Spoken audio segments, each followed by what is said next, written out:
que hace un litigio sensible versus otro que no tanto. No necesariamente tendría que ser el costo, ¿verdad? A mí me ha sucedido en laboral que un litigio por un costo pequeño se convierte en un litigio sensible por un efecto dominó, por ejemplo. Exactamente. A mí me parece que efectivamente, de nuevo, contexto. Un juicio grande en apariencia, porque en primer lugar, y yendo al tema laboral, ningún proceso laboral se va a ver barato por nadie, porque la terminación de digamos, el empleado que tenga la menor remuneración en el escalafón de la empresa va a representar muchas veces 2, 3, 8, 10 veces el salario mensual. Y esa suma que se va a entregar es costo hundido, porque se va a entregar a cambio de que la persona se vaya de la organización y que la empresa tenga que hacer los ajustes que tenga que hacer para cambiar cómo produce y, digamos, reacomodar su factor humano en su proceso de negocio. Y lo que va a recibir a cambio de eso es cero. Entonces, o sea, cualquier costo se va a ver como grande.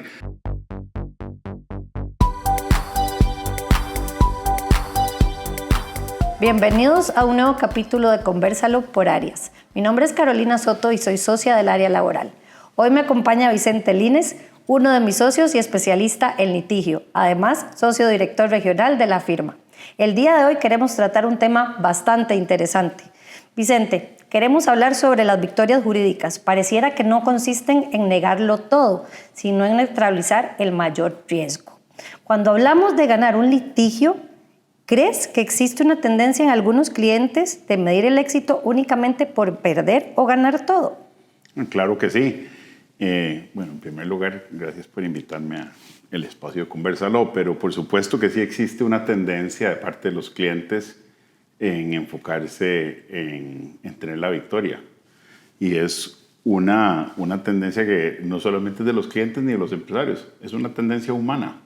Es una tendencia cuando hay un desacuerdo, lo natural es que uno quiere prevalecer.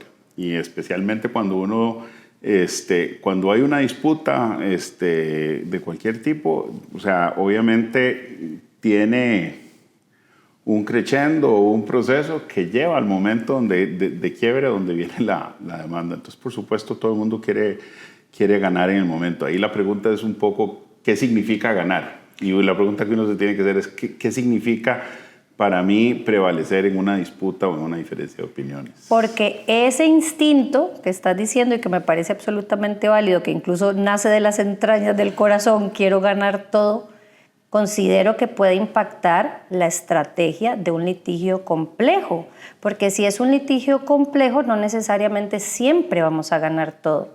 Claro. Entonces, ¿cómo podríamos, o qué impacto tiene ese deseo de ganar todo en una estrategia jurídica en un litigio? Puede ser el impacto, lo que puede hacer es amplificar a veces el costo de la disputa. En el momento que hay un quiebre de entendimiento, digamos, y el ejemplo que estamos tomando es con los empleados, o tal vez el enfoque que estamos tomando es con los empleados. En atención a un poco la especialización del área que vos dirigís acá. Y cuando hay una ruptura de ese tipo, hay costos, naturalmente. Solamente el que haya un impasse y una incertidumbre es un costo, es un desenfoque del gerente o de la gente que está dirigiendo la parte de recursos humanos en un caso específico. Uh-huh.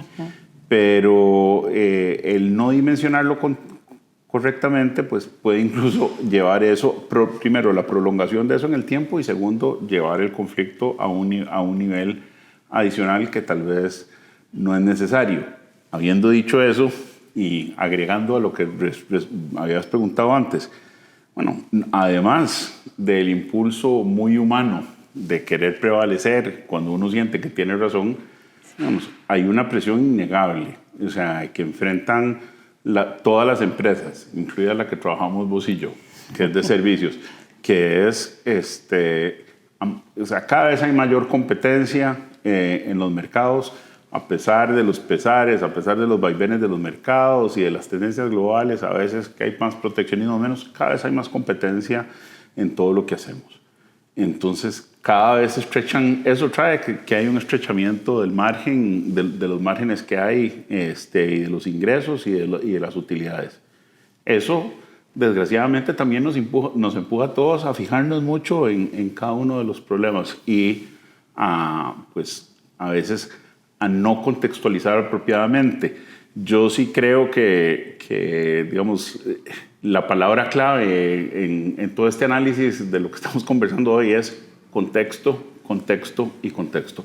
Yo creo que todos estamos obligados a poner las disputas en el contexto del negocio de la empresa. Y además, que eso vos lo manejás muy bien, es además ponerlo en el contexto de si la disputa va a trascender a nivel judicial, en el contexto de lo que significa el proceso.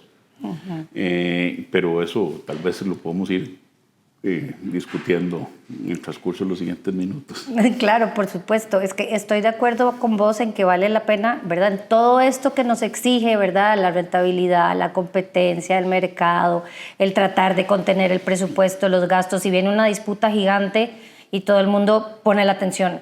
Y puede ser que esa disputa gigante, si tratamos de darle la misma energía, el mismo enfoque y el mismo tiempo a todas las pretensiones, podría ser que sea más complejo realmente disminuir el costo final para la compañía o realmente enfocarnos en lo que es sensible, que es precisamente la siguiente pregunta. ¿Qué hace un litigio sensible versus otro que no tanto? No necesariamente tendría que ser el costo, ¿verdad? A mí me ha sucedido en laboral que un litigio por un costo pequeño se convierte en un litigio sensible por un efecto dominó, por ejemplo.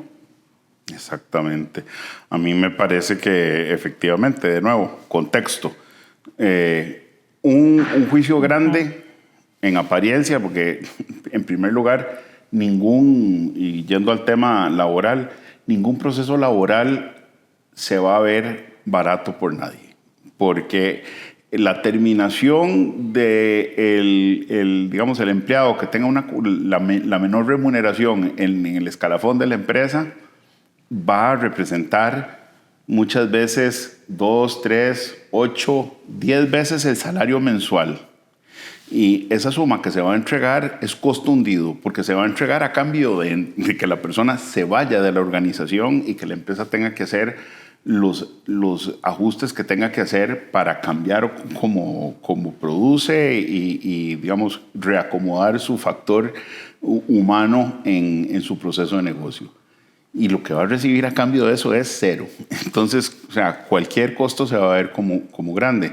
Como decís vos, hay casos en que incluso costos pequeños incluso pueden tener, digamos, terminaciones con un costo pequeño pueden tener un impacto mucho más amplio. El del efecto dominó, como decís vos. O sea, ¿qué pasa si esta persona es representativa de una práctica de cómo se estructura o cómo se gestiona el recurso humano particular de una parte de mi negocio? Y en ese estamento o categoría de personas no hay uno, sino que hay 100, 200, 1,200 empleados. Ahí hay que tener mucho cuidado y hay que tener siempre la criticidad prendida al ver las disputas para tratar de entender, porque una de estas pequeñas disputas puede significar un cambio en los costos o puede significar incluso un cambio en cosas que yo hago, porque cuando te topas, y de nuevo, esto vos lo manejas mucho mejor que yo, pero cuando te topas con prácticas de trabajo que no tienen no solamente un impacto en el acuerdo del valor del servicio, sino que además pueden tener que ver con normas de cumplimiento, normas de seguridad, normas de seguridad laboral y de salud y salubridad en el lugar de trabajo. En esos casos te puedes estar enfrentando a sanciones o a consecuencias que van más allá de solamente una compensación, ¿verdad? Totalmente de acuerdo. Y yo creo que ahí, dicen por ahí, que lo bailado y lo comido nadie nos lo quita. Yo diría que el ojo experto que llevamos en estos años de camino, vos y yo litigando, tampoco nadie nos lo quita. Porque entonces tenemos la capacidad de identificar que un litigio pequeñito, hablemos en colones, moneda local, de 2 millones de colones, cualquiera diría son más o menos $4,000, no es nada, sigamos adelante, pero si de repente identificamos con ese ojo experto que ese juicio en particular identifica una contingencia que impacta a un montón de colaboradores, esos 2 millones de colones ya no son 2 millones de colones, son un montón de millones de colones. Ahí es donde debemos diferenciar qué debemos defender y qué no, o qué debemos tratar o qué no. Totalmente de acuerdo. ¿Qué tal si por el contrario hablemos de un caso de mucho dinero, pero donde existen otro tipo de riesgos? Por ejemplo, el reputacional. ¿Qué harías ante un juicio que es grande, pero que el efecto reputacional puede ser astronómico? Bueno, ese es un excelente ejemplo y nos lleva, digamos, el hipotético a otro plano. El efecto pernicioso que puede tener sobre la reputación de una empresa, uno de estos litigios, de nuevo, y poniendo las cosas en contexto, es especialmente importante en empresas que tienen una proyección hacia el mercado que es esencial en cómo ellos producen el ingreso. Entonces, todas las empresas de consumo masivo, ya sean alimentos, farmacéuticas, empresas que operan en el espacio de retail, necesariamente hoy en día enfrentan que parte de su valor agregado al consumidor no es solamente el servicio o el producto que se vende, sino que también es cómo lo entregan. Y parte de eso es cómo se manejan las relaciones o cómo maneja el cumplimiento de sus obligaciones legales. Entonces, un litigio en apariencia inofensivo a veces puede, y siguiendo con los costarriqueñismos, puede partir el ayote y abrir, y de repente abrir, tal vez no aplica con el significado que lo estoy diciendo, pero abrir aristas de los problemas que uno tal vez no pensaba que iba a enfrentar. Pero yo sí diría que ese tema reputacional es especialmente importante con empresas que tienen esa proyección hacia el público y hacia los consumidores. Y no solamente, digamos, ahora estábamos diciéndolo desde el punto de vista de la entrega de valor, ¿verdad? Y la percepción de los consumidores de si yo quiero comprar productos o servicios de esa empresa, pero sino también empresas de esa dimensión también tienen una proyección también hacia las autoridades. Y un problema reputacional o de opinión pública, que eso posiblemente nos da para incluso otra sesión, pero un problema de opinión pública tiene un efecto, digamos, de predisposición también hacia digamos, actitudes que puedan tener las autoridades de esa empresa en temas totalmente no relacionados con ese conflicto y sin embargo pueden impactar, porque al final del día tanto las empresas como las instituciones están conformados por seres humanos y las percepciones marcan mucho. Estoy totalmente de acuerdo. Y estoy tan de acuerdo que hay momentos en que el riesgo reputacional ha sido tan relevante que en mi experiencia, hace muchos años, valga decir, porque lo que el cliente me dio fue una chequera abierta y me dijo: Carolina, tenés que ir y resolver esto, porque el riesgo reputacional es incalculable. Entonces tenemos esa capacidad experta de medir qué vale más en este momento. Ese cheque en blanco que tuve, que podía llenar con cualquier número que me pidieran, o el riesgo reputacional. En ese momento decidimos atacar el riesgo económico y evitar el reputacional.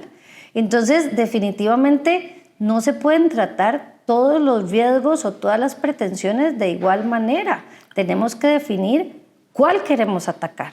Correcto. ¿Verdad? Y al definir cuál queremos atacar, no necesariamente significa contestemos en negativo toda la demanda. Vamos a decir que nada de esto ha pasado. No, sí. Hay algunas cosas que han pasado que tienen mayor o menor valor o costo inclusive en el día a día de la compañía.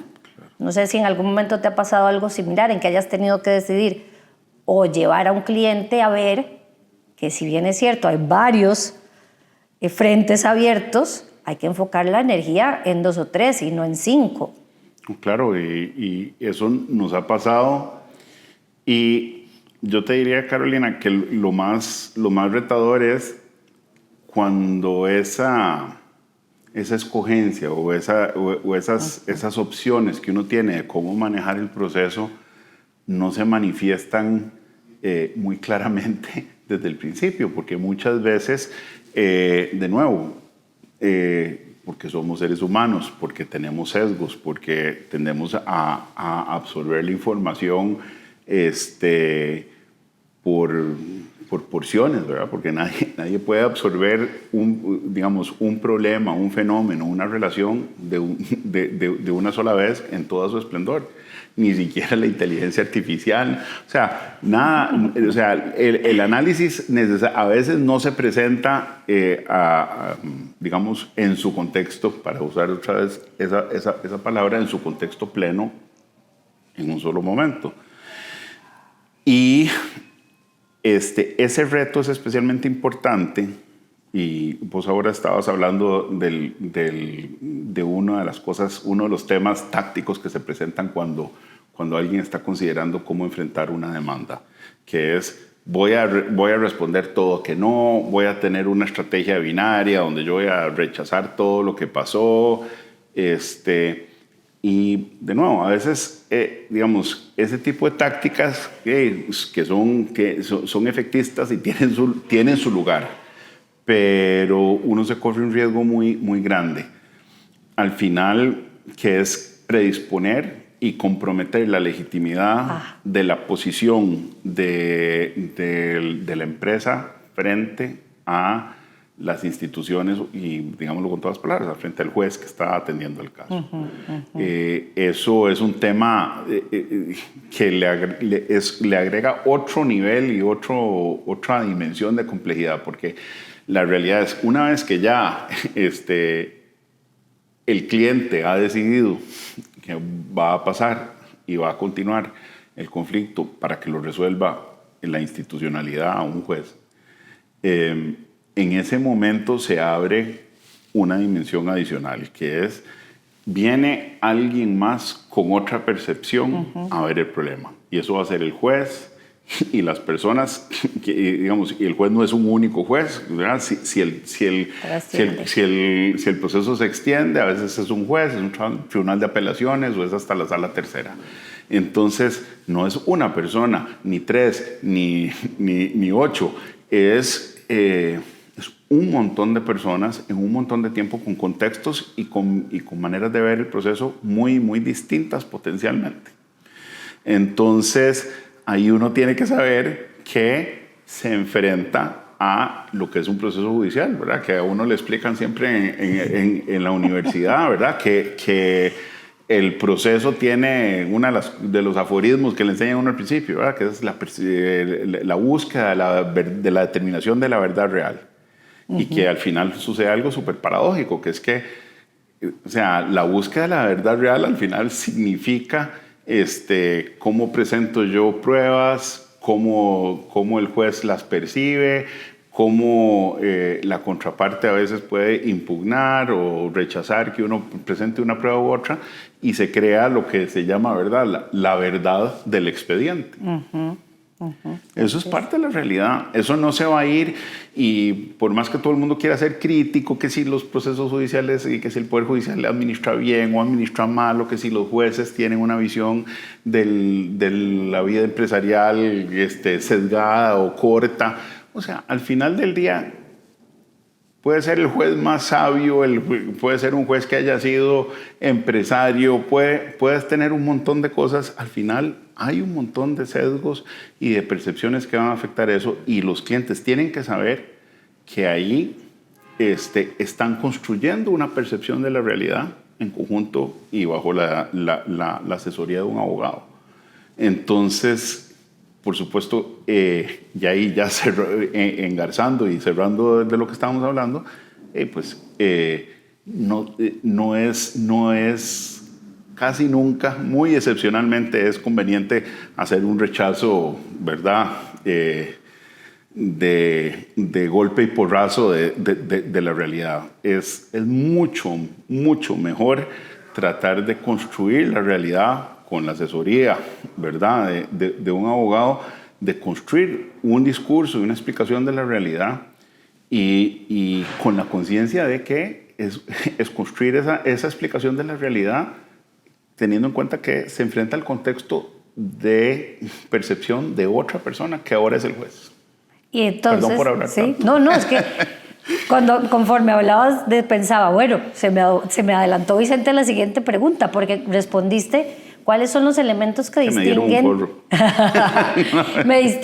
que distinguen un litigio sensible de otro que no lo es tanto. El contexto, los sesgos, las percepciones, cuánto estoy dispuesto, hasta dónde estoy dispuesto a llevar este litigio, quiero conciliarlo, pretendo dejarlo en primera instancia o espero 5 o 6 años a que decida una sala de casación.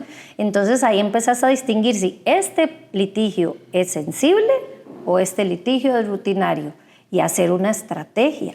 Y además de hacer esta estrategia, que ahora lo dijiste al principio, y me recordaste recientemente un cliente que de sus entrañas le salió, vamos a negar todo porque además me está demandando por algo que considero que incluso me ofende de manera personal. Y era un tema laboral. Entonces, la idea o la estrategia, a pesar del contexto y la percepción que el cliente tenía, fue, vamos a detenernos un momento, entender que esto es un proceso laboral, revisar cada una de las pretensiones, que eran un montón, e identificar cuáles vale la pena discutir, cuánta energía vamos a depositar en eso, cuánta evidencia vamos a buscar y voy a decirlo de esta manera, los pesillos que también nos pidieron por ahí, esos los vamos a dar. Porque no tenemos ni tiempo ni energía para discutir sobre eso, que además pareciera tener un argumento que es válido. Entonces esas démoslas por sentadas. Vamos a tener una sentencia declarada parcialmente con lugar. Y vamos a luchar, discutir y argumentar lo que consideramos que no corresponde. Entonces creo que eso también gestiona las expectativas del cliente. ¿Qué pensás de darle a un cliente un sí, neguemos todo, todo lo vamos a ganar y te dan una sentencia parcialmente con lugar o incluso totalmente con lugar y el cliente tenía otras expectativas? Así es. Ya cuando estás en ese proceso, yo creo que el concepto que vos acabas de traer a colación es clave, es el de la gestión de las expectativas. Y ahí me parece que esa gestión de las expectativas, de nuevo, para volver a remachar, pasa por, primero, que ahí sí, los que estamos en el mismo equipo, los asesores y los gestores de una empresa, tengamos que invertir un poco en entender el contexto. Uh-huh. Y ahí yo creo que ahí le agrego una dimensión. Yo creo que los mejores colegas, y que hay muchos, ¿verdad?, en el mercado, por suerte, pero los que lo hacen mejor son los que tratan, además de lograr persuadir al cliente, de ser permeable a ver los conflictos o las disputas en un contexto más amplio, pero además en los que uno mismo es vulnerable a entender el contexto, claro, en cada momento. Y para eso yo le agregaría otro concepto que es el de mente abierta. Yo sí creo que a través de la gestión de una disputa, yo creo que una de las cosas esenciales que tiene que haber es la disponibilidad y la apertura de dedicarle tiempo a entender el proceso y a revisitarlo.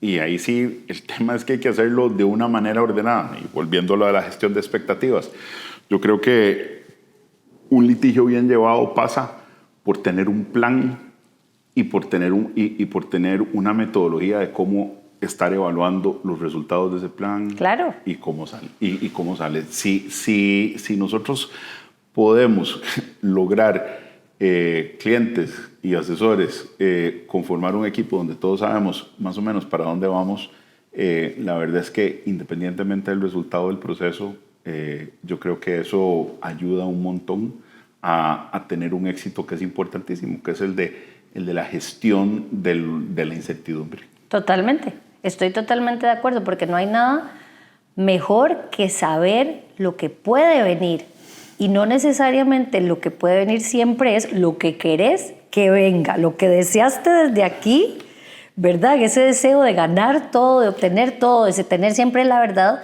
no necesariamente siempre va a ser lo Carolina, que vas a recibir. O más allá de lo que yo quiera, a veces incluso lo que viene excede, digamos, el pronóstico más reservado, más racional, y a veces la realidad es increíble, ¿verdad? Me río porque lo vivimos. Sí, así es. Lo vivimos, y cuando eso pasa es, ¿verdad? Muchas veces es muy frustrante. Tenemos además un sistema judicial en el que perfectamente las líneas de pensamiento, la corriente de pensamiento de una sala puede cambiar de un voto a otro, y le habías gestionado la expectativa a un cliente con base en toda tu experiencia de antecedentes hasta ese día. Claro.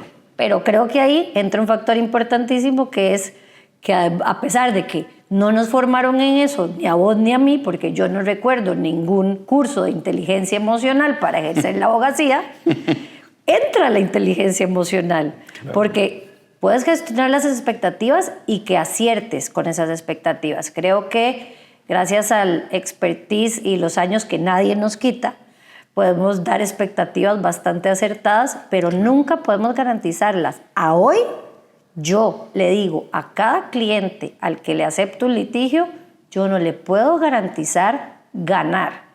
Le puedo garantizar que vamos a utilizar estos argumentos. La sala ha dicho esto, necesito esta prueba, esto. Las probabilidades de ganar son altas, pero que se lo aseguro, no puedo, ¿verdad? ¿Y qué espera escuchar el cliente? No, yo quiero que usted me diga que lo va a ganar. Claro. Bueno, es que no es tan sencillo. El litigio no es blanco o negro, ¿verdad? Claro. Pueden haber tantos matices. Recuerdo un juicio grandísimo que tenía hace muchos años, cuando además antes todo era presencial, que mi testigo estrella, a la hora de llamada del juicio, no encontraba dónde parquear el carro. Yo corrí en tacones por el segundo circuito judicial, le dije, deme la cédula. Corrí, bajé las escaleras, las gradas de Guadalupe. Cogí la cédula en la calle. Mientras él parqueaba, yo volví a subir y la presenté al mostrador. Y me recibieron ese testigo. Sin ese testigo, hubiera perdido ese juicio. Claro. Entonces, ¿a cuántas cosas nos enfrentamos aquellas personas que litigamos? Incontrolables.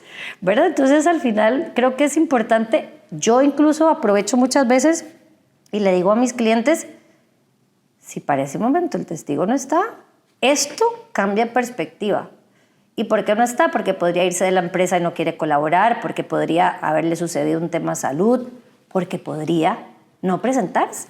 Claro. Y todo cambia, lo decías ahora, la percepción, el contexto, los matices del proceso. Claro. Entonces, bueno, es bien interesante. ¿Qué podría uno decir, que pensar hoy que los gerentes legales o de recursos humanos, en mi caso, que son nuestros clientes, nuestros buyer personal litigios, ¿verdad?, de este tipo, esperan de nosotros entonces? Que les planteemos una estrategia de qué tipo. De nuevo, yo creo que muchas de las expectativas es certidumbre. Entonces, yo sí creo que y la mitigación más rápida posible de un riesgo, o la reducción más efectiva posible de un costo. Esas son las expectativas. Y yo creo que ahí, de nuevo, el primer esfuerzo persuasivo que tiene que hacer un abogado litigante es con el propio cliente, para enfrentar la realidad de que es un proceso, pero que bien planificado y bien entendida la metodología, es un proceso que es absolutamente manejable, administrable, donde siempre hayan claridad de, en qué hitos de ese proceso puedo parar y cambiar el rumbo, cuáles son los resultados que yo espero. Y yo ahí sí, yo poniéndome en los zapatos del cliente, Y digamos, suponiendo que yo, ¿verdad? He logrado contratar al mejor abogado posible, tengo expectativas reales de las cosas, estoy dispuesto a dedicarle un poco de mis ciclos mentales a entender cómo se va a manejar la disputa. Habiendo todo eso, yo lo que sí esperaría de mis asesores es preparación, hacer la tarea y lo que decías vos ahora en el ejemplo, en esa anécdota que estabas explicando cuando tuviste que salir corriendo. Literal. Tirar los tacones. Y la disponibilidad del asesor de hacer algo lo que esté extraordinario.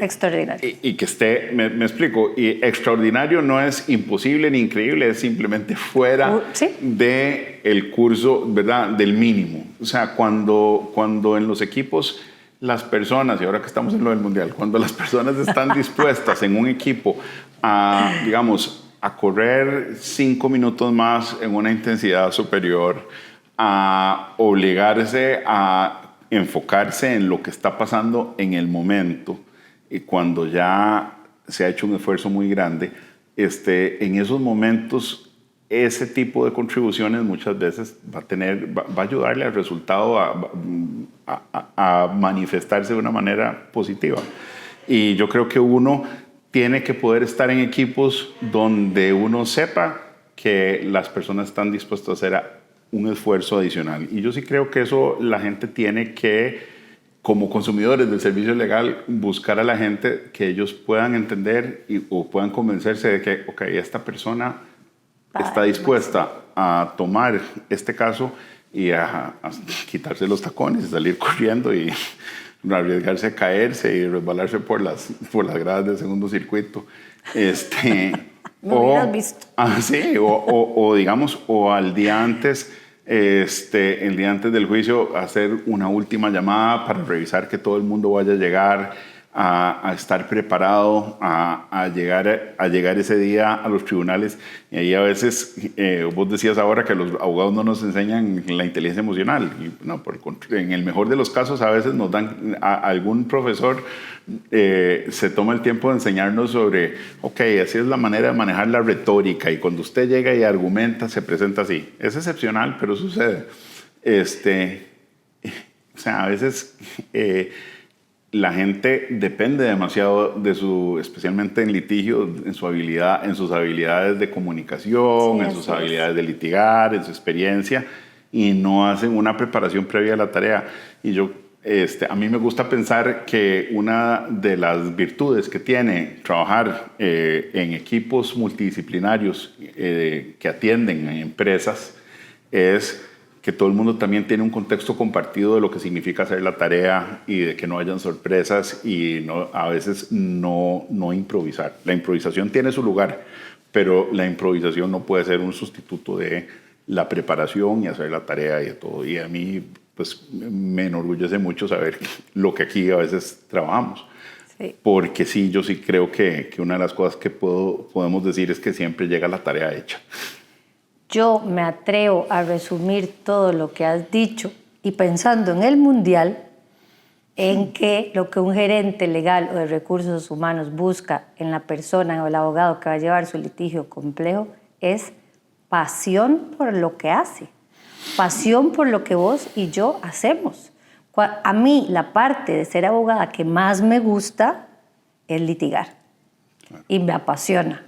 Y cuando hay pasión de por medio, todo cambia, ¿verdad? Entonces, todo lo que has dicho, creo yo, que ¿verdad? Es los 5 minutos adicionales, los tacones, correr, llegar sin aire, darle la última leída al expediente, a despertarse de madrugada diciendo, ya sé qué más puedo preguntar.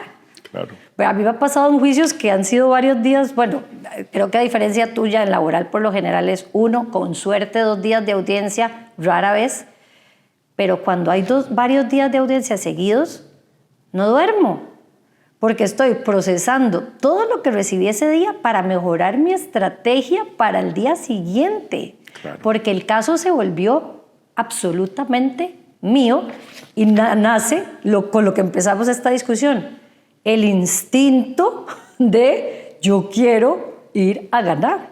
Claro. Entonces voy a preguntar cosas adicionales y se vuelve esa pasión que nos mueve a ser muy buenos litigantes. Claro.